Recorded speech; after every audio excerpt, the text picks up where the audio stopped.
अथवा दाखला नंबर 20 साबित करो कि tan 55 वत्ता theta minus cot 35 minus theta minus sec 50 minus theta वत्ता cosec 40 प्लस थीटा बराबर 0। ध्यान आपजो भाई, मैं तमने शीखवाड़ेलू कि ज्यारे sin cos tan cot ની વેલ્યુ 0 35 45 કે 60 કે 90 સિવાય ની આપી હોય ત્યારે sin cos માં ફરે, cos sin માં ફરે, tan cot માં ફરે, cot tan માં ફરે, sec cosec માં ફરે અને cosec sec માં ફરે। અને બીજું પણ શીખવાડેલું કે બેમાંથી એકને ફેરવવાનું, બંનેને ફેરવવાનું નહીં। અહીંયા આપણે 0 સાબિત કરવા છે તો આપણે ડાબા જમા લઈને દાખલો ગણીશું। તો ડાબા બરાબર રકમમાં શું લખીશું બોલો?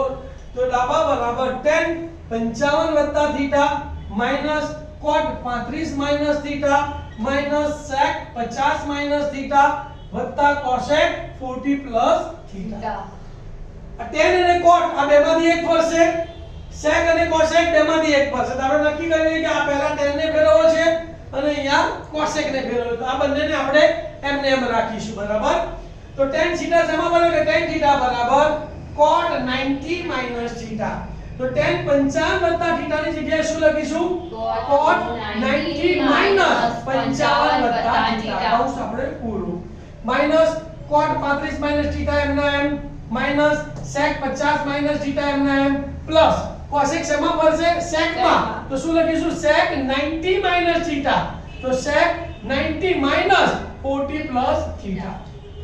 કારણ લખીશું tan થીટા બરાબર cot 90 માઈનસ થીટા અને cosec થીટા બરાબર sec 90 માઈનસ થીટા।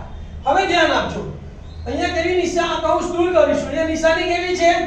તો કૌંસની નિશાની બદલાઈ જશે, એટલે આ પ્લસ ને બદલે શું થશે? એટલે આ માઈનસ થીટા થશે। 90 માઈનસ 55, 90 માંથી 55 જાય તો 35, તો અહીંયા શું વધશે? 35 માઈનસ થીટા। તો શું લખીશું? cot 35 minus theta minus cot 35 minus theta एमना एम माइनस sec 50 माइनस थीटा एमना एम प्लस અહીંયા નિશાની કેવી છે? માઈનસ તો અંદરની નિશાની બદલાઈ જશે। તો પ્લસ થીટા કેવું થઈ જશે? માઈનસ 90 ઓછા 40 એટલે 50। તો અહીંયા શું લખવાનું બોલો? sec 50 minus theta.